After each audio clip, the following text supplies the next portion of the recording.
Your minds must be in calculus overdrive by now. There is so much that you know. We know how to differentiate from first principles. We have looked at how to differentiate the easy way. We have looked at 3 different methods of differentiation and the kind of functions.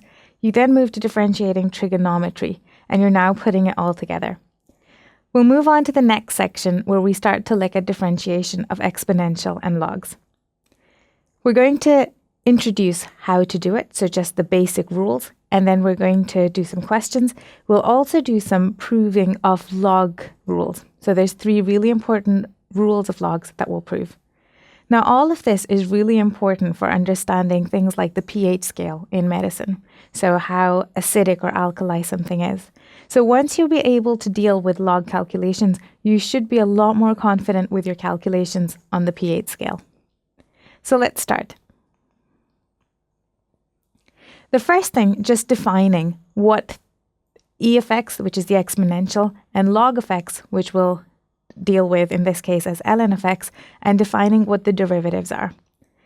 The easiest exponentials to deal with is just e of x, which is a naturally occurring number.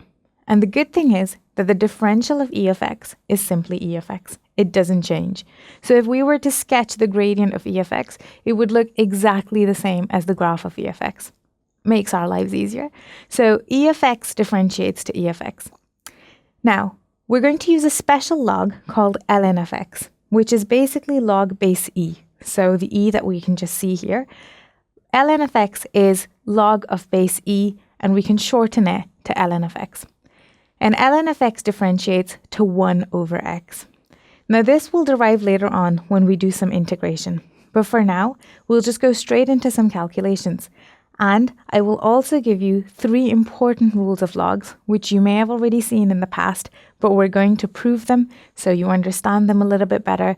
And again, like I said, they'll be extremely helpful for you when you use or apply log rules to your pH scales. So, using the rules that we've just looked at, let's do our first example. We have y equals to 5 e to the x plus 7. Now this is a fairly straightforward question. All we have to do is differentiate each term separately. So if I was to do dy by dx, remember the 5 is just a constant, so if it's multiplying with a function, it doesn't change. We now need to differentiate e of x, and if you look back, you'll see that e of x differentiates to e of x. So this doesn't change. And the plus 7 is a constant, so that just disappears. So simply put, the differential of 5e to the x plus 7 is just 5e to the x. Let's build up in difficulty and look at our second example. We now have y equals to 7e to the 5x minus 1 plus 3x. Now you'll see this is a little bit different to the previous question, because in the previous question you just had to differentiate e of x, and you know that e of x differentiates to e of x. However, in this case, you are now dealing with e of 5x minus 1.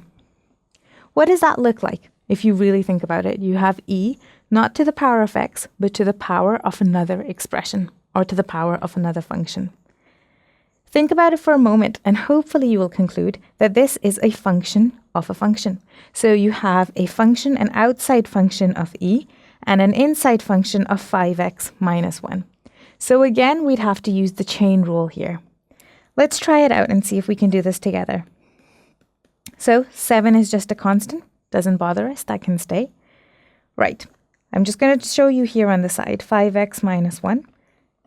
The outside function is e, and it's e to the power of something. Remember when we use the chain rule, we differentiate the outside function first, and then we multiply it with the differential of the inside function. But the good thing here, or perhaps the unusual thing here, is when we differentiate e to the power of anything as a whole, it doesn't change. Because e to the x differentiates to e to the x. So e to the 5x minus 1, when you look at it as the outside function, just simply goes to e to the 5x minus 1. And then don't forget, we have to multiply this with the differential of the inside function. So we can say that this is our inside function. Differential of 5x minus 1 is 5. So the answer to that is just going to be 5e to the 5x minus 1. So that is the differential of e to the 5x minus 1. That is 5 e to the 5x minus 1. And then 3x, we're experts at this. So 3x just differentiates to 3. Let's just tidy this up. 7 times 5 gives you 35. E to the 5x minus 1 plus 3. And that is your derivative of 7e to the power of 5x minus 1 plus 3x.